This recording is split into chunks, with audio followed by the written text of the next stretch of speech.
Let's turn our attention back to Manchester United now. We heard from Michael Carrick, didn't we, in the last hour as they prepare to face Brentford on the Monday Night Football. Let's cross to Daniel Kahn now, who was sat in his press conference asking those all-important questions.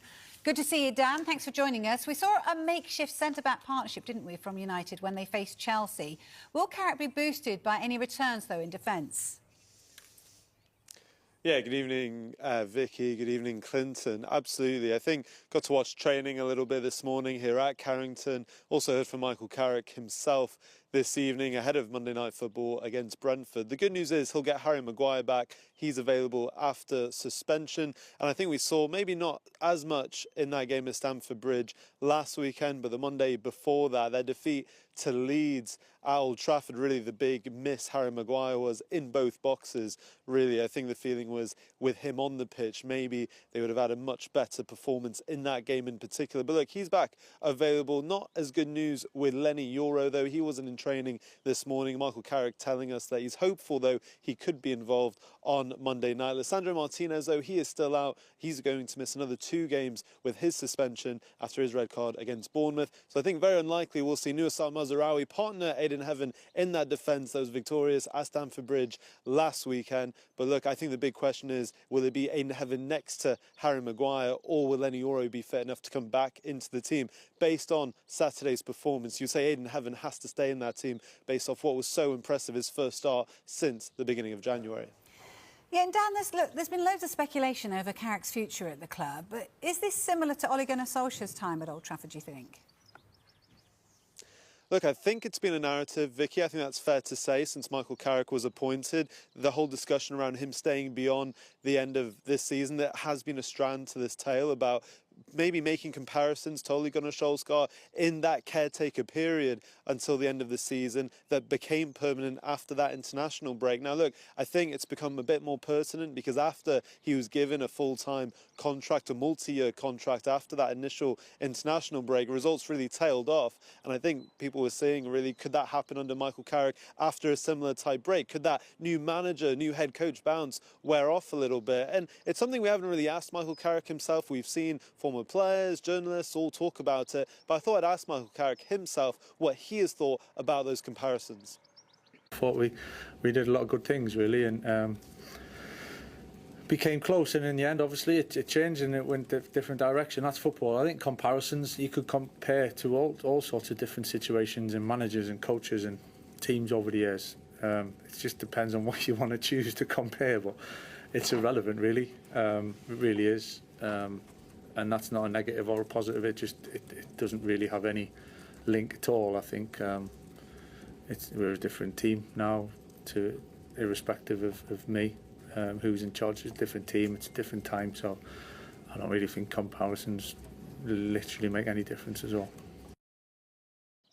Well, so to answer your question, Vicky, you heard from Michael Carrick there say it's absolutely irrelevant, any comparisons to Ole Gunnar Solskjaer. But look, focuses on Monday night against Brentford. Manchester United need 6 points ultimately to mathematically qualify for Champions League football for next season, but they do look in a pretty favourable position. Monday night, though, it's going to be a pretty challenging test when you compare the last time these two sides met in the Premier League, September under Ruben Amorim, and Manchester United got dismantled by Igor Thiago, Jordan Henderson and co. So can Manchester United maybe put that result to bed and also cement their chances for Champions League football next season? Still feels a little bit away, but Monday Night Football, Manchester United against Brentford. Yes, thank you for the promo. Thank you very much, Dan.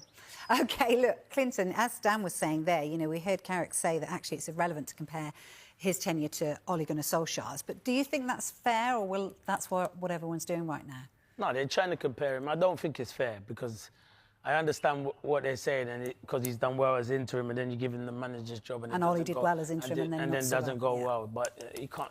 They're two different people, and the response, it's the here and now, and all you can focus on the here and now is Michael Carrick has got Man United into the Champions League spot, and it looks like they will stay there and be playing Champions League football. And where we were talking about the football club at the start of the season, basically struggling big time under Ruben Amorim, and now getting that opportunity to play Champions League football back.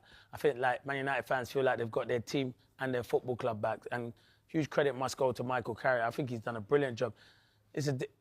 the thing is, what you look at it when he suffered a little bit when they lost to Leeds, and then you look, he's never really been under pressure. Then he was like, all right, you're under a bit of pressure here. You get into the Chelsea game. Don't have your recognised centre-backs, and then you're playing Mazraoui and young Heaven, who was outstanding, to be fair, and you go and beat Chelsea. That showed his credentials, Michael Carrick, and that shows that those players are playing for him, and he's playing players in the right position. That's all it took for Ruben Amorim. You had good players at Man United, you're just playing them out of position. That's what he's gone in and told them they're good players, and he's getting a tune out of all the players. That sounds like to me that you think, should they get Champions League football, he's the man for the job then? No, I didn't say that because you know why? Because me personally, if I was Michael Carrick, I think I deserve to get it. Yeah. And I think Man United should get it. But I don't know the conversations they've had. And is he a big enough name? Well, it doesn't matter. Yeah, I understand what you're saying, big enough name, but he's a good young coach. And I think young coaches deserve opportunities. I think the job he's done at Man United, getting them into the Champions League, why doesn't he get it? But I don't know if they've had conversations before to say, do we want a bigger name? Well, sometimes you need to be careful with bigger names, because it's not always bigger names that come in and do well. Where Michael Carrick, he's got a tune out of the players. You heard Mbeumo come out and Amad Diallo, and say that we want him to stay as manager. So when players are coming out and saying that, that means you got the players on board. So yeah, he'll have to have a talk with the hierarchy in the summer. But I, for one, hope he does get the job. It's interesting, isn't it? Because you mentioned about the players. I wonder whether Casemiro thinks I've jumped too soon. But bigger names, because it's not always bigger names that come in and do well. Where Michael Carrick, he's got a tune out of the players. You heard Mbeumo come out and Amad Diallo, and say that we want him to stay as manager. So when players are coming out and saying that, that means you got the players on board. So yeah, he'll have to have a talk with the hierarchy in the summer. But I, for one, hope he does get the job. It's interesting, isn't it? Because you mentioned about the players. I wonder whether Casemiro thinks I've jumped too soon. But he will be leaving. They are reportedly monitoring Real Madrid's Tchouaméni. How do you think he'd fit in at Old Trafford? Well, no, Tchouaméni's a good player, to be fair. He's very good. He's a French international. He sits there, keeps it simple.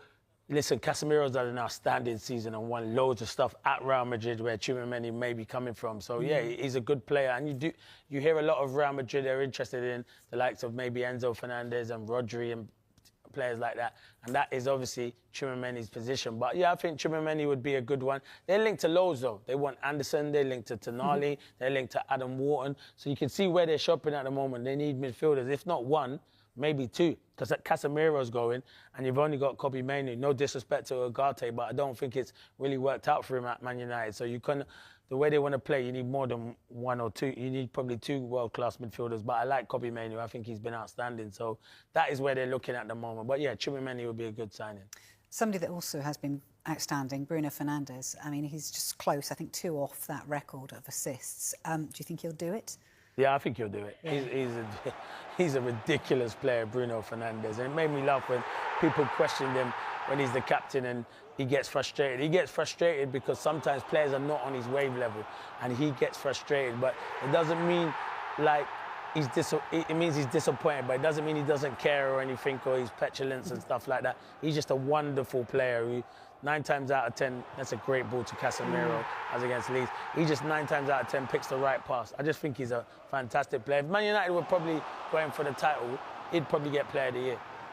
That's the season that he's had. He's been outstanding. What a player he is. And from Man United, I'm tying him down to a long deal because he's got everything. He is probably one of the best 10s there is in the Premier League now. I know we talk about Cherki and he's been outstanding, but no one got Bruno Fernandes' numbers. And his numbers this season have been frightening for Man United. In a team earlier on in the season that was struggling big time. Yeah, like I say, 2 off that record of 20 assists. Paul Pogba's given him high praise indeed. He said that if he'd be in the conversation for the Ballon d'Or if he were playing at Manchester City. Do you agree with that, or do you think that's a step too far? Why not? Of course he would be. He's a top player. His numbers don't